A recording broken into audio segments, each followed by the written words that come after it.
যদি গোলাম রাব্বানী জিএস হিসেবে থাকে সেক্ষেত্রে তাকে কিন্তু সবাই সাবেক জিএস হিসেবে মনে করবে এবং বিশ্ববিদ্যালয় প্রশাসনে তারা কিন্তু বিভিন্ন সময় সাবেক জিএস বলেন, যারা সাবেক ভিপি বলেন, অন্যান্য পদে রয়েছে, তাদেরকে বিভিন্ন অনুষ্ঠানে ডাকে এবং বিশ্ববিদ্যালয়ের যে ভিপি জিএসের তালিকা ডাকসু ভবনে রয়েছে সেখানে কিন্তু আপনার যারা সাবেক ভিপি জিএস তাদের নামটি রয়েছে।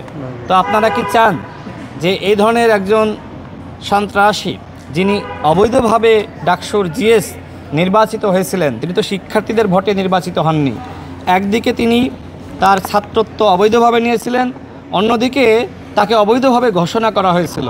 তো এইটা তো আসলে আমার জন্য অসম্মানের যে যেখানে আমরা নির্বাচিত হয়েছিলাম সেখানে আমাদেরকে নির্বাচিত ঘোষণা না করে গোলাম রাব্বানীর মতন ব্যক্তি যিনি প্রকৃতপক্ষে শিক্ষার্থীদের ভোটে নির্বাচিত হননি, তার নাম ওই জিএস বা ভিপিদের সাবেক যে তালিকা রয়েছে সেই তালিকায় থাকবে, সেটা আমি কোনোভাবেই গ্রহণ করতে পারি না, মানতে পারি না।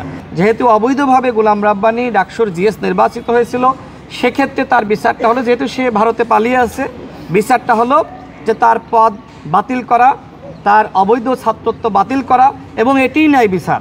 এবং ন্যায় বিচার আপনার হবে কিভাবে? ন্যায় বিচারটা হবে যে গোলাম রাব্বানীকে একদিকে তার পানিশমেন্ট দেওয়া হবে ছাত্রত্ব বাতিল করার মাধ্যমে, তার জিএস পদ বাতিল করার মাধ্যমে, এবং আমরা যারা ভুক্তভোগী ছিলাম আমাদেরকে মূল্যায়িত করার মধ্য দিয়েই ন্যায় বিচারটা নিশ্চিত হবে। আর আমাদেরকে যদি মূল্যায়িত না করে, আমি অভিযোগ কেন দিয়েছিলাম?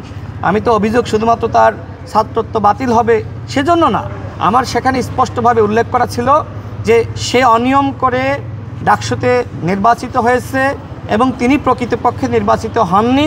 মূলত শেখ হাসিনার নির্দেশনায় তৎকালীন ভিসি আখতারুজ্জামান তার নামটি ফজরের আজানের কাছাকাছি সময়ে বা ওই সময়ে তার নামটি ঘোষণা করে। তো আমাদেরকে বঞ্চিত করা হয়েছে। তো এখন আমরা কি মূল্যায়ন পাবো না? সেই মূল্যায়নের জন্যই আমি বিশ্ববিদ্যালয় প্রশাসনের কাছে আমি দাবি জানিয়েছি